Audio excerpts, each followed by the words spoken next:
کاروبار کے 14 آداب۔ السلام علیکم دوستو، آج ہم آپ کو بتانے والے ہیں کاروبار کے 14 آداب اور اسی کے تعلق سے حضور صلی اللہ علیہ وسلم کی کچھ حدیثیں۔ نمبر 1، دلچسپی اور محنت کے ساتھ کاروبار کیجیے۔ اپنی روزی خود اپنے ہاتھوں سے کمائی اور کسی پر بوجھ نہ بنائیں۔ نمبر 2، جم کر کاروبار کریے اور خوب کمائیے تاکہ آپ لوگوں کے محتاج نہ رہیں۔ نبی صلی اللہ علیہ وسلم سے لوگوں نے ایک بار پوچھا، یا رسول اللہ، سب سے بہتر کمائی کون سی ہے؟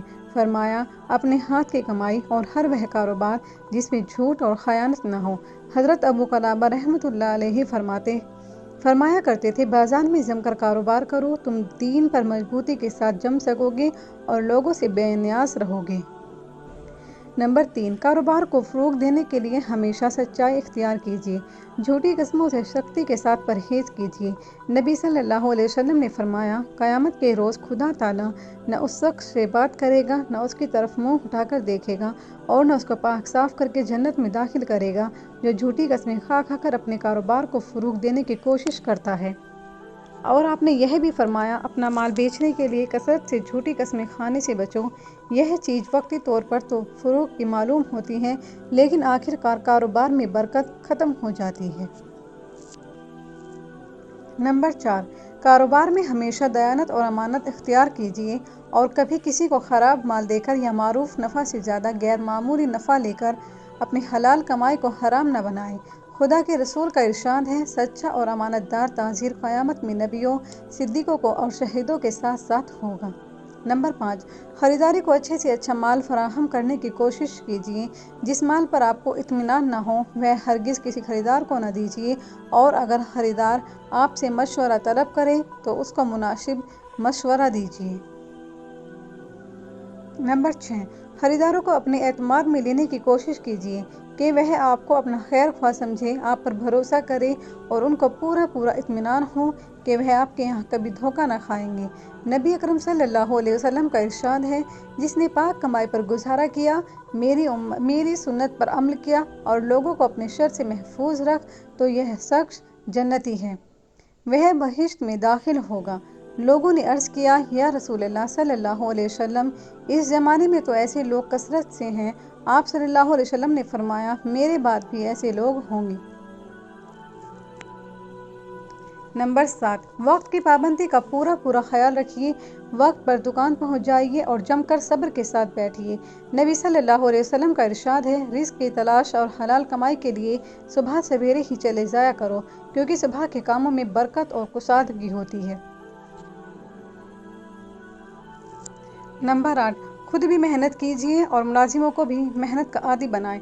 البتہ ملازم کے حقوق فیاضی اور اشارت کے ساتھ ادا کیجیے اور ہمیشہ ان کے ساتھ نرمی اور کشادگی کا سلوک کیجیے۔ بات پر غصہ کرنے اور شک کرنے سے پرہیز کیجیے۔ نبی صلی اللہ علیہ وسلم نے ارشاد فرمایا، خدا اس امت کو پاکیزگی سے نہیں نوازتا جس کے ماحول میں کمزوروں کو اور ان کا حق نہ دلوایا جائے۔ نمبر 9، خریداروں کے ساتھ ہمیشہ نرمی کا معاملہ کیجیے اور قرض مانگنے والوں کے ساتھ نہ سختی کیجیے، نہ انہیں مایوس کیجیے اور نہ ان کے ساتھ تقاضے میں شدت کیجیے۔ نبی صلی اللہ علیہ وسلم کا ارشاد ہے، خدا اس شخص پر رحم فرمائے جو خرید اور فروخت اور تقاضا کرنے میں نرمی اور خوش اخلاقی سے کام لیتا ہے۔ اور آپ صلی اللہ علیہ وسلم نے یہ بھی فرمایا کہ جس شخص کی خواہش ہو کہ خدا اس کو روز قیامت کے غم اور گھٹن سے بچائے، تو اسے چاہیے کہ تنگ دست قرضدار کو مہلت دے یا قرض کا بوجھ اس کے اوپر سے اتار دے۔ نمبر 10، مال کا عیب چھپانے اور خریدار کو فریب دینے سے پرہیز کیجیے۔ مال کی خرابی اور عیب خریدار پر واضح کر دیجیے۔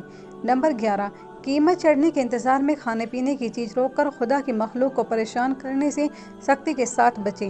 نبی صلی اللہ علیہ وسلم نے فرمایا، ذخیرہ اندوزی کرنے والا گناہ گار ہے۔ ایک اور موقع پر آپ صلی اللہ علیہ وسلم نے فرمایا، ذخیرہ اندوزی کرنے والا کیسا برا آدمی ہے۔ جب خدا چیزوں کو سستا فرما دیتا ہے تو وہ غم میں گھلتا ہے، اور جب قیمتیں چڑھ جاتی ہیں تو اس کا دل باغ ہو جاتا ہے۔